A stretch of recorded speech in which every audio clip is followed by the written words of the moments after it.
আমার এই বুকেতে তোমায় নিয়ে আশা বুঝি তত।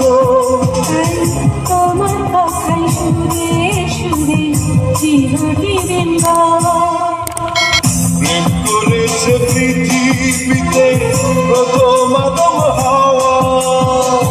সেই প্রেমেরই সূত্র ধরে তোমার কাছে আমার বিধির কাছে এটাই ছিল একটি মাত্র চাওয়া।